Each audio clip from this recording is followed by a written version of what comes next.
വേദന അറിയിക്കാത്ത ചില മനുഷ്യരുണ്ട്. എന്തു തന്നെ സംഭവിച്ചാലും മിഴി നിറയാത്തവർ, ചുണ്ടിലെ ചിരി വറ്റാത്തവർ, തളർന്ന് തകർന്ന് കിടക്കാത്തവർ.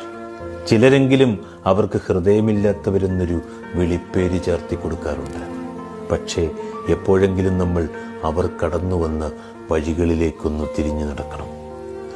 കരഞ്ഞു കരഞ്ഞൊടുവിൽ അവർ ഉപേക്ഷിച്ച കണ്ണുനീരും, നീറി നീറി ഒടുവിൽ കെട്ടുപോയൊരു ഹൃദയവും എത്രമാത്രം പാകതയോടാണ് അവരെ പുനർനിർമ്മിച്ചതെന്ന് നമുക്ക് ആ വഴികൾ പറഞ്ഞു തരും.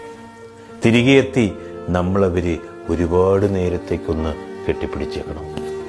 ആരുടെ മുമ്പിലും തോൽക്കാത്ത, ആരോടും സങ്കടങ്ങൾ പറഞ്ഞ് കരയാൻ പഠിക്കാത്ത അവരുടെ ഹൃദയം അപ്പോഴും തളരുകയോ തുടിക്കുകയോ ചെയ്യില്ല. പക്ഷേ നമ്മളെ അവർ മരണം വരെയും മറന്നുപോകില്ല. കാരണം അത്രമേൽ സ്നേഹത്തോടെ